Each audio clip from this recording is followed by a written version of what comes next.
नमस्कार, मैं डॉक्टर अर्चना जायसवाल, प्रवक्ता अगत तंत्र विभाग, राजकीय आयुर्वेद महाविद्यालय एवं चिकित्सालय, आज इस आयुष संवाद कार्यक्रम में आप सभी का स्वागत करती हूँ।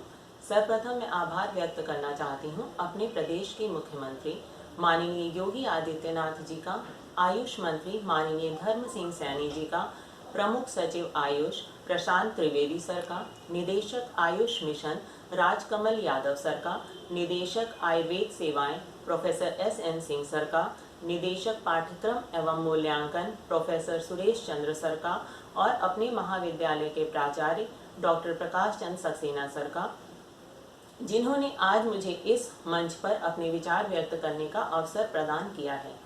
मेरा आज का विषय है आधुनिक जीवन शैली के परिप्रेक्ष्य में विरुद्ध आहार। जिन खाद्य पदार्थों के सेवन से शरीर में रोग उत्पन्न होने की संभावना होती है, उन्हें हम विरुद्ध आहार या इनकम्पैटिबल फूड कहते हैं। आयुर्वेद में खान पान को लेकर अनेक नियम बताए गए हैं, जिनमें विरुद्ध आहार का नियम प्रमुख है। कुछ खाद्य पदार्थ ऐसे होते हैं जो स्वभाव से ही हानिकारक होते हैं, परंतु बहुत से खाद्य पदार्थ ऐसे होते हैं जो अकेले लेने पर तो बहुत ज़्यादा शरीर के लिए लाभकर और स्वास्थ्यवर्धक होते हैं, परंतु जब उन्हें किसी अन्य खाद्य पदार्थ के साथ मिलाकर सेवन किया जाता है तो वो शरीर में फायदे की बजाय नुकसान पहुंचाते हैं। इन्हें ही हम विरुद्ध आहार कहते हैं। शादियों और पार्टी में आपने लोगों को देखा होगा कि वे कुछ सोचे समझे बिना कुछ भी खाते जाते हैं। अगले दिन उनमें से कुछ लोगों के पेट खराब हो जाते हैं। दरअसल इसका कारण ये होता है कि वो शादियों में बिना ये समझे कि किस चीज़ के साथ क्या नहीं खाना है, कुछ भी खा लेते हैं। जैसे गर्म खाना खाने के बाद वो आइसक्रीम या कोल्ड ड्रिंक का सेवन कर लेते हैं या चाय या कॉफ़ी का सेवन कर लेते हैं। ये हानिकारक होता है। विरुद्ध आहार शरीर में आसानी से पचता नहीं है, जिसके कारण पहले पेट संबंधी समस्याएं होती हैं, जैसे जी मिचलाना, उल्टी आना, पेट में जलन होना। जब इस विरुद्ध आहार का सेवन काफ़ी लंबे समय तक किया जाता है तो ये पचता नहीं है और शरीर में आम बनने लगता है। जब ये आम शरीर में जहाँ जहाँ पर जाता है वहाँ वहाँ की धातुओं को दूषित करता है, शरीर की इम्यूनिटी को कम करके रोग उत्पन्न करता है। जैसे यदि ये आम अगर रक्त में जाता है तो ब्लड में कोलेस्ट्रॉल और ट्राइग्लिसराइड की मात्रा को बढ़ा देता है। यदि ये फेफड़ों में जाता है तो वहाँ पर कंजेशन उत्पन्न कर सकता है, और यदि ये संधियों में जाता है तो जोड़ों में दर्द उत्पन्न कर सकता है। आचार्य चरक ने 18 प्रकार के विरुद्ध आहार बताए हैं, जिनका कि हमें सेवन नहीं करना चाहिए। उनमें सर्वप्रथम है देश विरुद्ध आहार। तो देश का अर्थ यहाँ पर वो प्लेस है जिसमें हम रह रहे होते हैं। तो देश दो प्रकार के बताए गए हैं, आनुक देश और जंगल देश।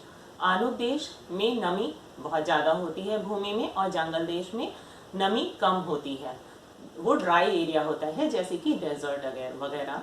तो जंगल देश में अगर व्यक्ति स्निग्ध और शीत आहार का सेवन करता है और जंगल देश में रूक्ष और तीक्ष्ण आहार का सेवन करता है तो ये देश विरुद्ध आहार कहलाता है। देश विरुद्ध के बाद हम आते हैं काल विरुद्ध। काल का अर्थ हम टाइम ले सकते हैं। जाड़े के दिनों में यदि शीतल और रूक्ष आहार का सेवन किया जाए और गर्मी के दिनों में यदि उष्ण और कटु आहार का सेवन किया जाए तो ये काल विरुद्ध होता है। जैसे कि जाड़े के दिनों में यदि आइसक्रीम, कोल्ड ड्रिंक, ठंडे फलों का सेवन किया जाए और गर्मी के दिनों में यदि बहुत ज़्यादा काली मिर्च, सौंठ, पिपली आदि का सेवन किया जाए तो ये काल विरुद्ध है। इसी प्रकार यदि रात में सत्तू का, दही का और सलाद का सेवन किया जाए तो वो भी काल विरुद्ध है।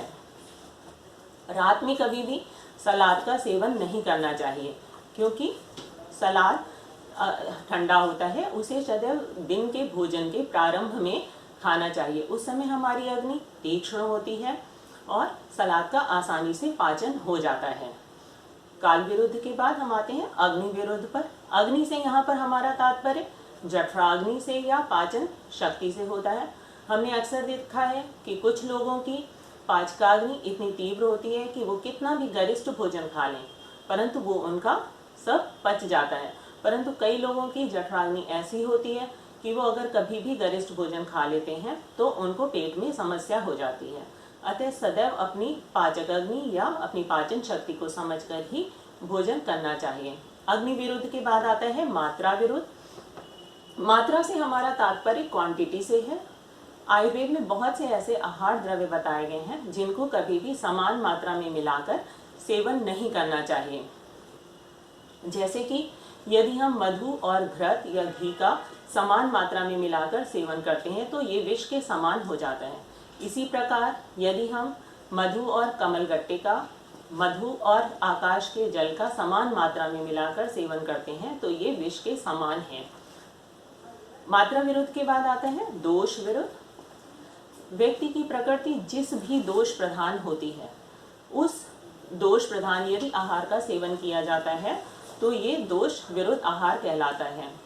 यदि कोई व्यक्ति कफज प्रकृति का है और वो कफवर्धक आहार जैसे कि बहुत ज़्यादा मीठा, तला चिकना आहार का सेवन करता है तो उसे कफज रोग जैसे कि मोटापा आदि होने की संभावना होती है। दोष विरुद्ध के बाद आते हैं हमारा संस्कार विरुद्ध। संस्कार से हमारा यहाँ पर तात्पर्य मोड ऑफ प्रिपरेशन से है, अर्थात वो आहार द्रव्य किस प्रकार बनाया गया है। जैसे कि कांसे के बर्तन में 10 दिन तक अगर घी रखा रहे तो वो विषाक्त हो जाता है। कभी भी कैस्टर ऑयल में गौरैया, तीतर इनके मांस को पकाकर सेवन नहीं करना चाहिए। दही और शहद को कभी भी गर्म करके सेवन नहीं करना चाहिए। अक्सर लोग गर्म पानी में शहद मिलाकर पीते हैं, तो उस समय पे ये ध्यान रखना चाहिए कि पानी बहुत अधिक गर्म नहीं होना चाहिए। इसके अलावा आज के समय में हम देखते हैं कि लोग आलू के फ्राइड चिप्स जो कि डीप फ्राइड होते हैं उनका सेवन करते हैं। डीप फ्राई करने पर आलू में एक्रिलामाइड नामक तत्व डेवलप हो जाता है जो कि कार्सिनोजेनिक होता है। अतः बहुत ज़्यादा मात्रा में डीप फ्राइड चिप्स का सेवन नहीं करना चाहिए। बार बार जो रिफाइंड ऑयल्स को रीहीट नहीं करना चाहिए।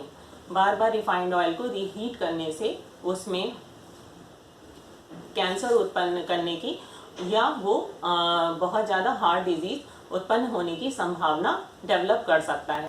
संस्कार विरुद्ध के बाद अब हम आते हैं वीर्य विरोध पर। वीर्य से तात्पर्य हमारा हम तासीर मान सकते हैं। उष्ण वीर द्रव्यों को कभी भी शीत वीर द्रव्यों के साथ मिलाकर सेवन नहीं करना चाहिए। जैसे कि मछली को कभी भी दूध के साथ सेवन नहीं करना चाहिए। मछली यहाँ पर उष्णवीर है और दूध शीतवीर है। इसके साथ साथ मछली और दूध दोनों ही मधुर रस प्रधान, मधुर विपाकी और महाअभिषंधी होते हैं, जिसके कारण ये हमारे स्रोतों में अवरोध उत्पन्न कर देते हैं और अनेक रोगों को उत्पन्न करते हैं, जैसे कि सफ़ेद दाग और एक्जिमा इससे उत्पन्न हो सकता है। वीर्य विरोध के बाद हम आते हैं कोष्ठ विरोध पर। कोष्ठ से हमारा तात्पर्य बॉवेल क्लियरेंस से है। हम आयुर्वेद में जानते हैं कि 3 तरीके के कोष्ठ होते हैं, मृदु कोष्ठ, मध्यम कोष्ठ और क्रूर कोष्ठ। मृदु कोष्ठ का व्यक्ति वो होता है, कुछ लोगों को मोशन सुबह उठते उठते ही हो जाता है और यदि वो कभी दूध का सेवन कर लेते हैं तो उससे उन्हें लूज मोशंस हो जाते हैं। इन्हें हम मृदु कोष्ठ कहते हैं। इसी प्रकार कुछ लोगों का कोष्ठ नॉर्मल होता है, वो नॉर्मल मोशन होता है उन्हें, और कुछ लोग कॉन्स्टिपेटेड होते हैं जिन्हें हम क्रूर कोष्ठ कहते हैं। तो कभी भी जो मृदु कोष्ठ वाला व्यक्ति है, यदि वो बहुत ज़्यादा गरिष्ठ आहार का, बहुत ज़्यादा मात्रा में आहार का और मल लाने वाला भोजन करता है, इसी प्रकार यदि क्रूर कोष्ठ वाला व्यक्ति बहुत कम मात्रा में हल्का और मल को न लाने वाला भोजन करता है तो ये कोष्ठ विरुद्ध आहार कहलाता है। कोष्ठ विरुद्ध के बाद आता है अवस्था विरुद्ध। अवस्था से यहाँ पर हमारा तात्पर्य वर्किंग हैबिट से या प्रोफेशन से होता है। कुछ लोगों का कार्य करने बैठे बैठे कार्य करते हैं और कुछ लोग ऐसे होते हैं जिनका फिजिकल वर्क बहुत ज़्यादा होता है, जैसे एथलीट्स हो गए, स्पोर्ट्समैन हो गए, हमारा मजदूर भाई हो गया। तो ये लोग हमेशा फिजिकल वर्क करते हैं। तो फिजिकल वर्क करने वाला व्यक्ति यदि हल्का भोजन खाए और बैठे बैठे काम करने वाला व्यक्ति यदि बहुत ज़्यादा गरिष्ठ तला चिकना खाए तो ये हमारा अवस्था विरुद्ध होता है। अवस्था विरुद्ध के बाद हम आते हैं क्रम विरुद्ध पे। तो आयुर्वेद में भोजन करने का क्रम बताया गया है, जैसे कि हमेशा मल मूत्र का त्याग करने के बाद और भूख लगने पर ही भोजन करना चाहिए। परंतु क्या होता है, कभी कभी ऐसा होता है कि लंच टाइम हो गया है पर हमें भूख नहीं लगी है, पर हम सोचते हैं कि चूंकि सभी लोग भोजन कर रहे हैं तो चलो हम भी भोजन कर लेते हैं। लेकिन उस समय हम ये नहीं सोचते हैं कि अभी हमने स्नैक्स खाए हैं या आज हम फ्रेश नहीं हुए हैं, इस कारण हमें भूख नहीं लग रही है। वैसे भी आयुर्वेद में बताया गया है कि 2 मुख्य मील्स के बीच में हमेशा 4 से 5 घंटे का गैप होना चाहिए और हमेशा भूख लगने पर ही भोजन करना चाहिए। क्रम विरोध के बाद हम आते हैं परिहार विरोध पर। बहुत से लोग ऐसे होते हैं जिन्हें कुछ आहार द्रव्यों से इंटॉलरेंस होती है। जैसे कुछ लोगों को दूध में प्रेजेंट लैक्टोज से इंटॉलरेंस होती है, कुछ लोगों को गेहूं में प्रेजेंट ग्लूटीन से इंटॉलरेंस होती है। तो जब लोग इस प्रकार के आहार का सेवन करते हैं जिन्हें इनके प्रति इंटॉलरेंस है, तो ये परिहार विरुद्ध आहार कहलाता है। परिहार विरुद्ध के बाद हम आते हैं उपचार विरुद्ध पर। उपचार हम जानते हैं ट्रीटमेंट को कहते हैं। कभी कभी जब डॉक्टर किसी ट्रीटमेंट को करते समय कुछ आहार द्रव्यों को खाने के बारे में मना करता है, जैसे कि यदि स्नेहन कर्म कराया जा रहा है और उस समय पर घी पिलाने के बाद उसे डॉक्टर कहता है कि अब इसके बाद उष्ण जल का ही सेवन करना, परंतु यदि वो शीत जल का सेवन करता है तो ये हमारा उपचार विरुद्ध कहलाएगा। उपचार विरुद्ध के बाद पाक विरुद्ध। शास्त्रों में जिन आहार द्रव्यों को हमेशा पकाकर खाने के बारे में बताया गया है, उन्हें हमेशा पकाकर ही खाना चाहिए। आजकल हम देखते हैं कि रॉ फूड खाने का ट्रेंड बढ़ रहा है, परंतु कुछ ऐसे आहार द्रव्य हैं जिनको कभी भी बिना पकाए नहीं खाना चाहिए। जैसे कि चावल हो गया, उसे कभी भी कच्चा नहीं खाना चाहिए। इसे कच्चा खाना हमारा पाक विरुद्ध कहलाएगा। पाक विरुद्ध के बाद हम आते हैं संयोग विरुद्ध पर। संयोग का अर्थ कॉम्बिनेशन होता है। आयुर्वेद में बहुत से ऐसे आहार द्रव्य बताए गए हैं जिन्हें कभी भी मिलाकर नहीं खाना चाहिए। जैसे कि दूध के साथ कभी भी नमक को, दूध के साथ खट्टे फलों को, दूध के साथ मछली को, दूध के साथ कटहल को, दूध के साथ तरबूज, खरबूज, इन सब का सेवन नहीं करना चाहिए। दूध के साथ प्याज का भी सेवन नहीं करना चाहिए। वैसे भी हम जानते हैं कि दूध एक हमारा संपूर्ण आहार है, तो इसलिए हमेशा उसको अकेले ही पीना चाहिए। उसको पीने के 1 घंटा पहले या 1 घंटा बाद में ही कुछ खाना चाहिए। दूध के साथ इन सभी चीज़ों को लेने से त्वक विकार, मुख्यतः सफ़ेद दाग और एक्जिमा होने के चांसेस होते हैं। इसी क्रम में और बताया गया है कि उड़द की दाल का सेवन के साथ कभी भी दही और दूध का सेवन नहीं करना चाहिए। इससे ब्लड प्रेशर बढ़ने की संभावना होती है। उड़द की दाल के साथ कभी भी मूली का भी सेवन नहीं करना चाहिए। इस प्रकार जो हम दही बड़ा खाते हैं वो एक प्रकार का विरुद्ध आहार है। यदि उसमें बड़ा हम मूंग की दाल का बना लें तो फिर भी खाया जा सकता है। संयोग विरुद्ध के बाद हम आते हैं हृदय विरुद्ध पर। हृदय से यहाँ तात्पर्य हमारे मन से है कि हमें जो आहार पसंद है, जो आहार हमारे मन के अनुकूल है, हमें उसका ही सेवन करना चाहिए, क्योंकि हम जानते हैं कि उसी आहार का सम्यक पाचन होगा और उसी आहार से हमें शक्ति प्राप्त होगी। हृदय विरुद्ध के बाद हम आते हैं संपत विरुद्ध पर। संपत अर्थात जो आहार द्रव्य उसमें संपूर्ण क्वालिटीज उसकी प्रेजेंट हैं, वो अपने रस गुण वीर विपाक से पूरा परिपूर्ण है, उसी आहार का हमें सेवन करना चाहिए। संपत विरुद्ध के बाद हम आते हैं विधि विरुद्ध पर। भोजन करने के अनेक नियम बताए गए हैं, जैसे कि हमें हमेशा भोजन करते समय शरीर का शुद्ध होना, मन का शुद्ध होना, स्थान शुद्ध हो वहीं पर भोजन करना चाहिए। इसी प्रकार भोजन करते समय कभी टीवी देखना, मोबाइल देखना, बातें करना, ये सब नहीं करना चाहिए। भोजन करते समय पहले या बाद में पानी का सेवन नहीं करना चाहिए। अगर कभी बहुत प्यास लग रही है तो भोजन करते समय बीच में हम थोड़ी मात्रा में उष्ण जल का सेवन कर सकते हैं। अतः भोजन के लिए जो जो हमें बताए गए हैं, भोजन करते समय नियम बताए गए हैं, हमें उनका पालन करना चाहिए। इस प्रकार हम ये 18 प्रकार के हमारे विरुद्ध आहार हैं। अब अगर हम विरुद्ध आहारों का सेवन कर लेते हैं तो इनसे हमें क्या क्या व्याधियां हो सकती हैं। तो विरुद्ध आहार का सेवन करने से सबसे पहले हमें पेट संबंधी समस्याएं होती हैं, जिनमें कि जैसे एसिडिटी हो सकती है, गैस बनना, डायरिया, डिसेंट्री, पाइल्स, फिस्टुला, ये हमारी पेट संबंधी समस्याएं हो सकती हैं। इसके साथ साथ त्वचा संबंधी समस्याएं जैसे सफ़ेद दाग, एक्जिमा ये हो सकता है। इसके अलावा एनीमिया, फीवर और नपुंसकता, मद, मूर्छा और यहाँ तक कि मृत्यु भी हो सकती है। यहाँ पर नपुंसकता आचार्य चरक ने बताई है, जिससे हमें ये पता चलता है कि विरुद्ध आहार के सेवन करने से रस से लेकर शुक्र तक सभी धातुएं दूषित होती हैं। अब अगर विरुद्ध आहार का सेवन कर लिया गया है तो उसके लिए हम क्या चिकित्सा करेंगे?